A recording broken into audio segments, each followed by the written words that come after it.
Have you ever felt like asking for help is a sign of weakness? Spoiler alert, it's not. In fact, this mindset could be holding you back more than you realize. I want to explore why trying to do it all by yourself could be your biggest roadblock, and more importantly, and how to master the art of delegating effectively. Let's get started. So, when we first launched my agency, I'll admit I was doing absolutely everything by myself because it was just me. No co founders, no other owners, just myself and I. And by everything, I mean everything, literally. While it was exciting, exhilarating, really at the same time, it quickly became overwhelming and I knew it wasn't sustainable. I was running on fumes and, some way or the other, something was bound to give or snap or break. And in this case, it was me. One area that really slipped through the cracks early on was, what we call our QA or quality assurance, so the approval process. At the time, I really didn't realize how critical it was until things went wrong. And, for me at the time, oh boy, did they go wrong. I vividly remember one late night, and I say one late, it was in the evening, let's say after 9 o'clock, so that's late night, when I got a call from a frustrated, at the time, client, now ex-client, where they left us after COVID hit. I guess apparently this client's personal cell phone number had somehow showed up in a spot, it was an ad, in the business line, should have been where it was supposed to be, if that makes sense, right? So his personal number got implemented and input onto the actual ad as opposed to the business line, flip flop around. At the time I did have team members that were doing this, but the quality assurance process was broken and I was trying to do it all in that sense. For us, it's a fairly large account. At that time, it was around over $45,000 a year. That was the value of this one account. It was a genuine mistake, but at the same time, a loan, shouldn't have happened. And in that moment, we could have literally lost that client. Again, this was like way before, like a year way before we, that client left due to COVID and all these things that were happening. But at that moment in time, that was really a big wake up call for me. Like, oh shit, this is an epiphany. Like, I realized that, we need to have this proper QA process, right? Vetted. We were setting ourselves up for failure essentially at that point, right? We all know, we've seen the memes that have gone around, right? Starbucks, McDonald's, Burger King, all these places that are, large franchise businesses, they can mess up your order time and time. You go to Fridays, you go to Chili's, all those places, Outback Steakhouse, you name it. They can get your order wrong. However, people will continually go to that place that fucks up their order. But when a small business, let's say like less than an agency, fucks up, people are so quick to drop the ball and go run to another company, right? So, and that's what I'm going at. You guys have probably experienced this as small business owners, but where I'm going from that point on, I knew we needed to have some checks and balances and systems to avoid errors, like this in the future. It was tough, but necessary growth at the time. I'm Jarod Lehn, founder of Socialtopia and our latest app that we're in beta testing, Activetopia. And this is Fit for Business, episode 65. Stick around, because I don't think you'll want to miss what's coming up in this episode. If you heard kind of like the beginning, we're not just talking about ideas. I want to give you guys actionable tips that you can start using, very well in this moment today, right? So by the time we wrap up this episode, you should walk away from practical tips to help you take control of things in your business that you're running today, that maybe you're getting sidestepped, you're getting sidetracked, you feel burnt out, you're misleading people, maybe you're misleading yourself, you're trying to do it all. You need to really delegate smarter, right? And get back to what truly matters the fucking most, right? So maybe you have all these implementations set in stone already and you just kind of want to hear what I have to say, great, and you're a pro. Or maybe you're just starting out, so you want to know what the fuck I've learned in the past 8 years of running my company. I think these insights will hopefully, challenge the way you approach, when a misstep happens. How do you approach that? What happens like when a client gets pissed off? So, stay tuned, get ready to level the fuck up, and let's just help them do it, right? So, why is it, and I'll ask this question to myself, I say it all the time, why is it so hard to ask for help? Why do we not ask for help more often? Is it, just misleading? Do we feel that makes us as a human race look weak? Do men, and I'm not being sexist, do men like myself feel like we look weaker and smaller if we were to ask for help? So for many of us, just the thought of asking for help, the topic brings some type of discomfort, right? Is it the fear of being judged? Like, oh, he's asking for help. He must be in trouble. Maybe it's this big one, pride. Maybe it's pride telling us we should handle it on our own. Maybe you know what I'm talking about. Our pride can get in the way of a lot of things, right? Or perhaps past experiences have made us hesitant to maybe lean on others, right? We're also surrounded by these societal expectations, right, that prioritize independence, painting asking, as help as a weakness, where in hindsight, it's not a weakness. I think it's quite the opposite. And to add to that, right, the influence of the hustle and bustle culture, right, and the self made myth. It's no wonder so many of us, including myself, resist reaching out. Hey, can I get help? I need to figure out a way to get help, right? But here's a rhetorical question for you and me. Who the fuck really succeeds entirely on their own? I want to pause there for a second. Think about it. Absolutely no one. That's who. Trying to do everything ourselves can feel noble, like you're a knight at first, right? Almost like this badge of honor you wear close to the chest. But over time, it takes a serious toll. That thing called burnout, which I've been feeling significantly lately, leaving you tired, frustrated, and really unable to do what you want to do best. And what is that? Work. Productivity, right? Your productivity will suffer, will take a downward spiral when you spend hours upon hours on tasks that really aren't your expertise. And I know this firsthand. And growth slows because you're stretched way too thin, right? Maybe you found yourself stuck in a cycle where you're juggling it all. It's become the bottleneck to your own success, maybe. Maybe, I'm not one to say anything, but here I am talking about this. Why we have so hard to, why do we find it so hard for people to ask for help? So, if this is you, maybe it's time to reassess, right? Here's the thing. We've all been sold the wrong fucking idea. Listen, hear me out. Asking for help doesn't mean you failed. It doesn't. It's quite the opposite. I think it means you're choosing to the latter, moving away from failure, succeeding. Think about it. Think about it this way. When you hand off a task that drains your time and energy to a teammate, hopefully you have somebody or a contractor, now you're freeing yourself to focus, right, on what you're really good at, what you're great at, right? You're creating space to grow, to innovate, and move the needle forward. That's what success is about, right? Asking for help is not taking a step back, right? It's going forward. Now, let's take a moment to think or reflect, however you want to preface it.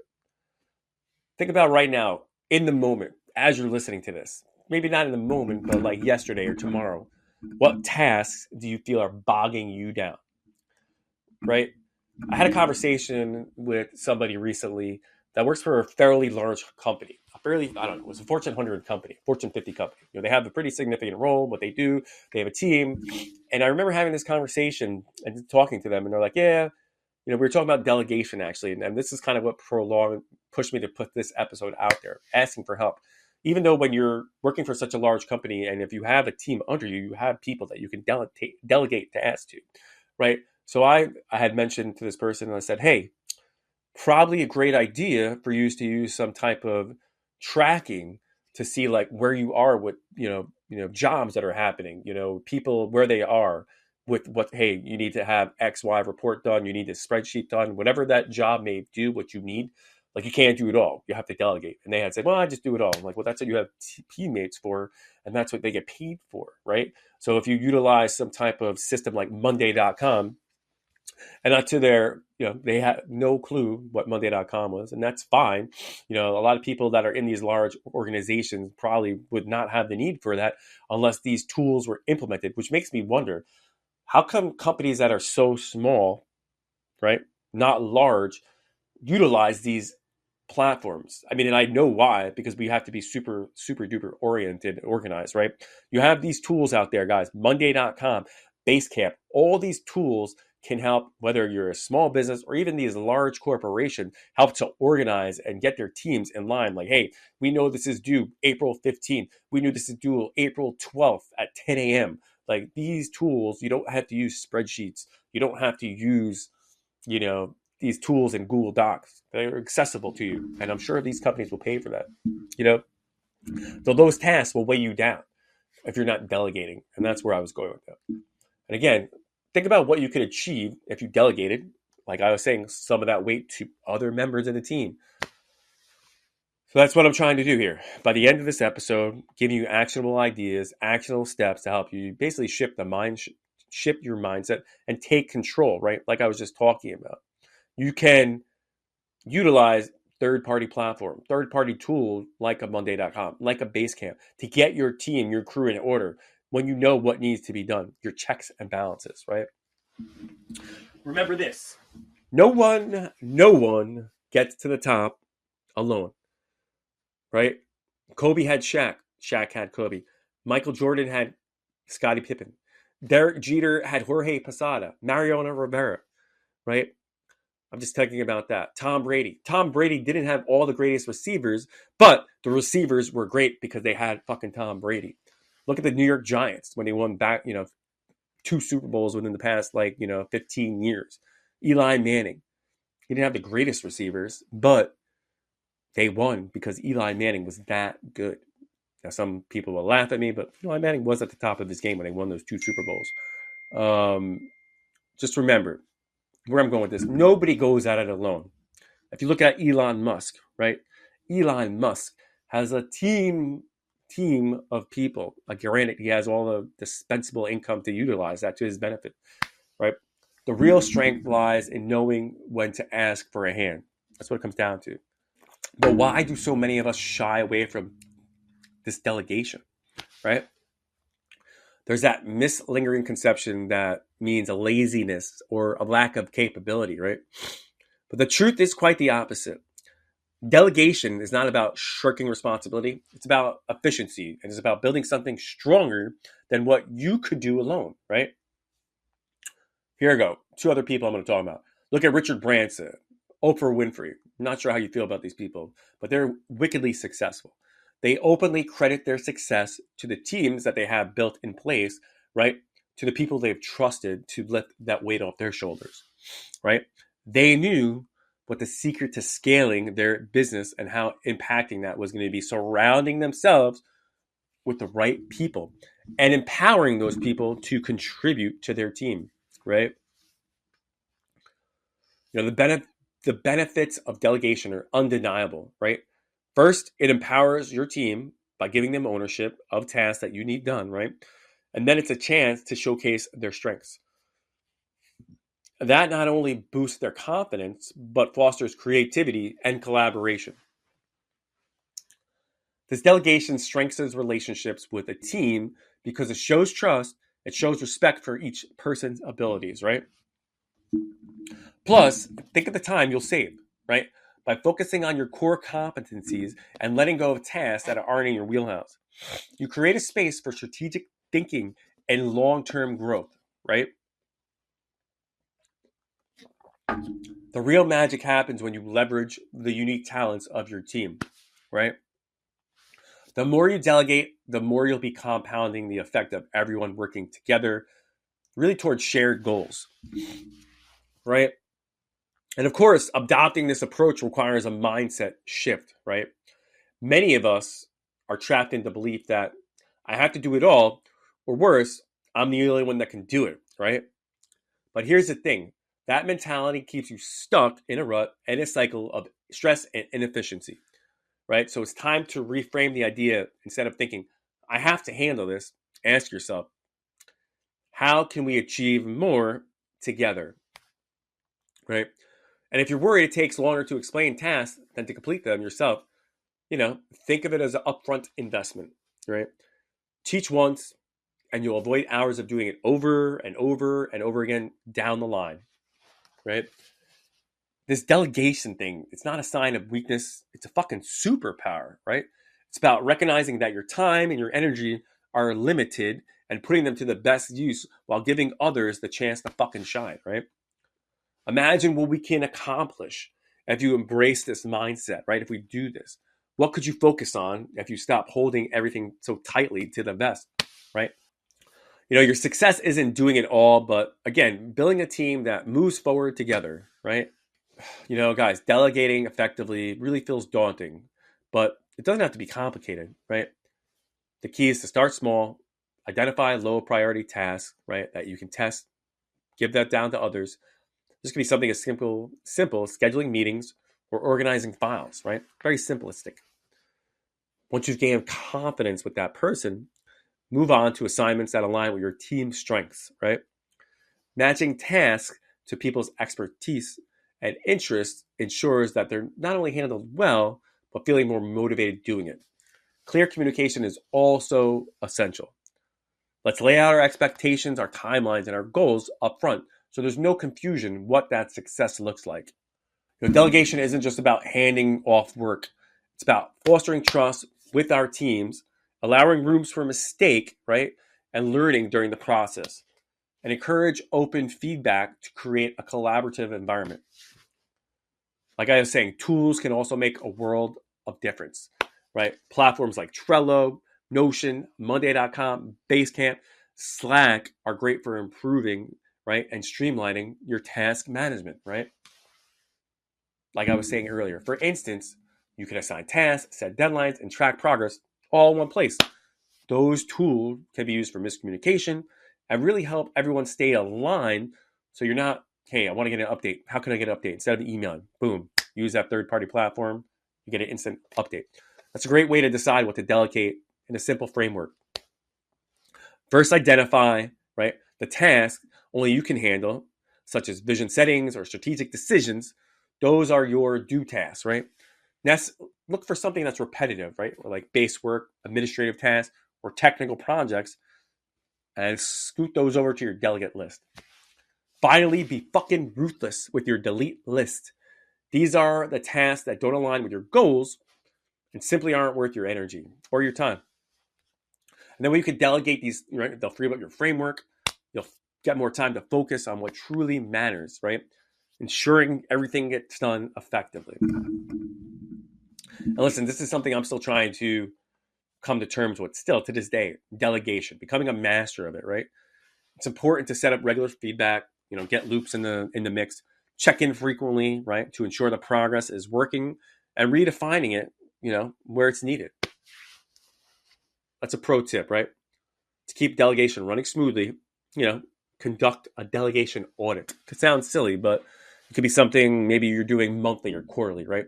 A review to assess what's going on, identify any bottlenecks, and make changes as necessary that are right there. Remember, delegation is a skill that improves over time, right? By using these strategies, you not only lighten your workload, but also empower your team to thrive, creating a stronger, more operation and efficient for everyone, right? So before I wrap up here today, I want to revisit the ideas from today's episode, right? First, asking for help isn't a sign of weakness, right? I think it's a demonstration of strength and self-awareness. Recognizing that you can't do it all doesn't diminish your value. Instead, it enhances your capacity to focus on what matters, right? The most successful people know they didn't get there alone. And there's no shame in building a support system to achieve those goals, right? Today we explored why delegation is a powerful tool for growth. It's not about avoiding work, it's about working smarter, right? Delegating these tasks will align with your team's strengths, empowers them to step up, foster creativity, and build stronger relationships, right? I'm thinking about this, and at the same time, I'm saying, hey, I got to delegate more tasks to some of my team to free things up as I'm thinking about this and talking about this right now, right? Because it's going to free up my time to focus on my vision and high-level decisions that can help move this needle, right? So by leveraging the strength of others, I'm just offloading these tasks and creating more dynamic and efficient operation. That's what it comes down to. So hopefully you guys are ready to start delegating, right? Remember, start small, identify tasks that drain your time, but don't require your unique expertise. Think about who has the skills and the interest to take on those responsibilities. Communicate clearly to set them up for success, right? It's a process of trust and refinement, but I think the results are worth it.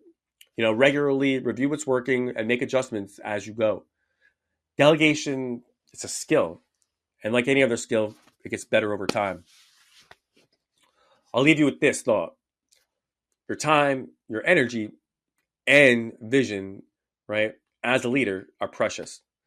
Don't dilute them by trying to carry every burden alone. Let's lean into the power of collaboration, trust the people around you, and hopefully watch that impact grow. So together, hopefully we can accomplish more than we thought we could on our own, guys. And if you haven't already, please make sure to subscribe to our YouTube channel and our Spotify channel as well.